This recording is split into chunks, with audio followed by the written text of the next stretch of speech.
We'll call this meeting to order at 11 o'clock, Thursday, August 29th, 2024.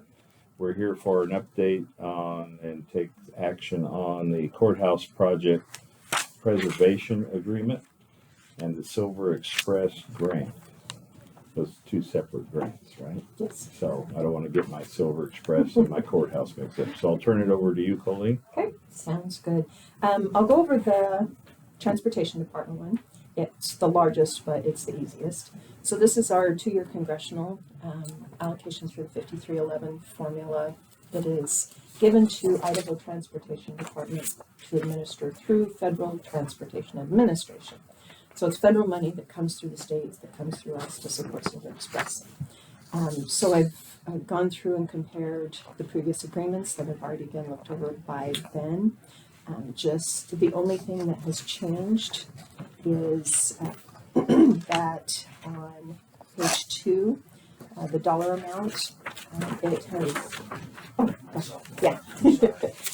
so it has increased by $26,327. So we increased our ask by $26,000 a year, okay. Which is our match on that, and that was the expected increases, 3-ish% increases year over year on those. Okay. And also the loss of CARES, which is supporting maintenance agreements, that'll be gone May of next year. And so how much is that? It was a $240,000 pot of money. And we've been using it to do all the maintenances, get new bus stops, education. So there's a lot that can go through that. It just can't do the operations. So we've been using it for everything that is not operational on the bus expenses. Okay, so this is just necessary upkeep and things like that. Yeah, okay. Yeah. So, and what this is for is it pays the drivers, it pays the administration, and it pays the fuel on the buses. The other change, let's see, and that's not really a change. So it isn't a change, but in our NTD review and some of the audits that ITD has been, I'm trying to quit doing acronyms. I'm not sure what NTD is, but it's a National Transportation, maybe it's National Transportation Department. They also oversee the policies and procedures from this. So Idaho Transportation has been going through an audit with them. We did find some discrepancies, so those reports were all completed and done at the beginning of the year. And we're back on track with matching the numbers. The Title VI, I just received word that we do not have that one. So now I have this fun little packet that I'm working on. So we will have a Title VI plan completed and in place here quickly. So I got an extension on that. That was due several months ago. But we'll get that one done. And that's on page 4 that just talks about the intelligence.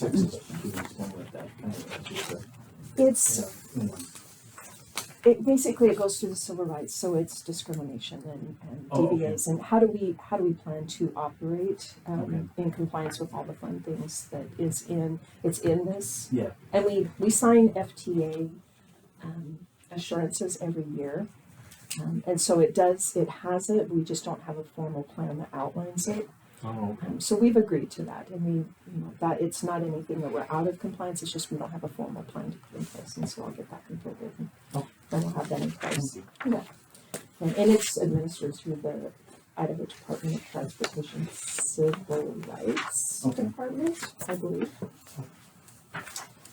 I think that was it. That was the only thing really, and then on page 17, this is just the signature that certifies that we're not going to use this money to lobby or to try and change anything on the federal level. We're only going to use it to operate the bus, and that's a signature page for you.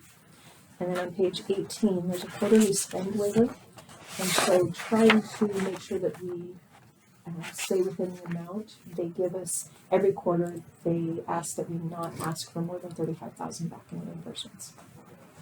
And so that just says that if we do, we'll get there's another form on page 19 that will fill that out and send it in and say this is why we justify why we go over this $35,517 a quarter.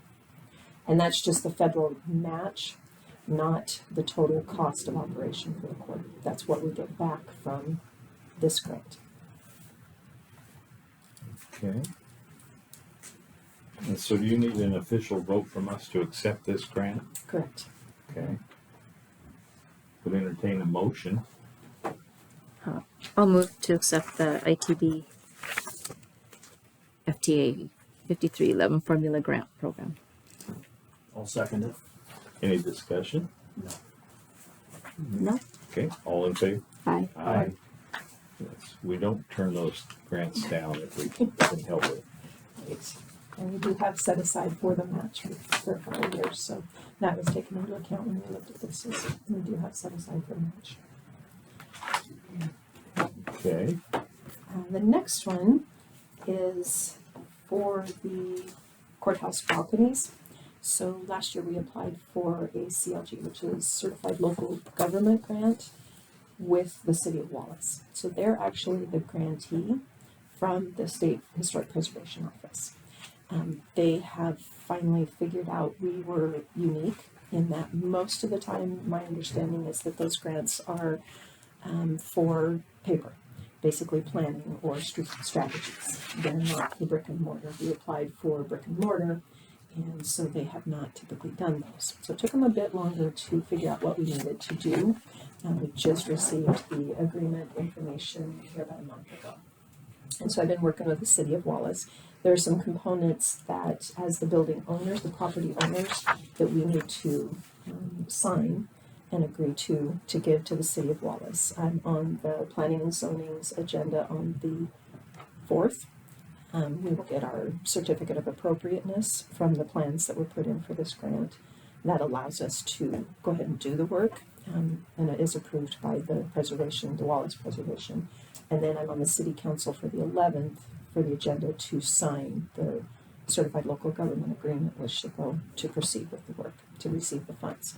So I will work with them. They actually are the grantee and we're the pass-through for that.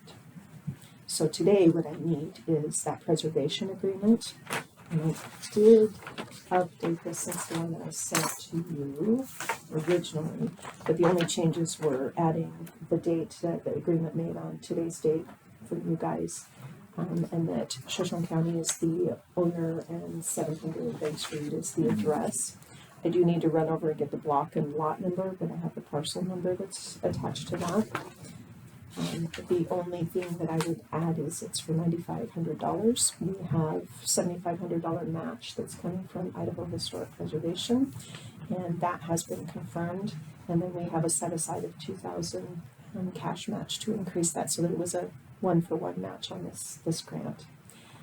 This agreement will be given to Wallace, and so what the county is agreeing to is that we will assume the costs of maintenance, which we do. Just make sure that the courthouse is maintained so that it can remain a viable piece of the historic preservation plan and buildings in Wallace. That there are not any visual or structural alterations without getting consent from the City of Wallace and from SHPO, which we always do that because we're in a preservation district, so you have to get those COAs from Wallace to do anything. And that SHPO has the right to come and inspect it at any time to make sure that we are doing what we've said we were going to with the grant funding. So no neon railings. No, I saw that out there this morning. Dang, we can't get some chromed out neon thing. Thought the rusty wouldn't fit our exterior. Really use really thin pipe. Right. I was surprised too. No wonder it rusted out. Mm-hmm. Okay, so you just need us to vote our approval for this pass-through This piece of the pass-through. So this piece is of the pass. an agreement made with, as the property owner with the City of Wallace and SHPO, that we're going to do the right thing as the property owner as outlined by the grant. Okay. All right. Entertain a motion to approve the acceptance of this grant. So moved. So moved. I'll second it. Seconded. Any discussion? No. All in favor? Aye. Aye. Okay. So now what do you need from us? Signatures? Yep, and 3 signatures on these forms, and I can just give you these if you want to sign them. And that's it. Unless there's Okay. any other questions on those, or I'm gonna open it to public comment. Public question or comment? On the ICU grant, how much is the administration fees on that? there are administration fees on those. You get nothing for that, for administering it? The bus gets supported by almost 80%. It gets supported up to 200,000. Okay, but we get no fees for keeping track of the grant? No. Balcony, nothing? No. Okay, Most grants don't allow admin fees. That is the sad truth of it. Most of them won't allow it anymore because some people were abusing that in the past, I think. Yep. Okay, anything further, Matt? nope, that's it. Okay, anything further? No. Commissioner? No. Commissioner? No. Okay, with that, we are adjourned until 11:30.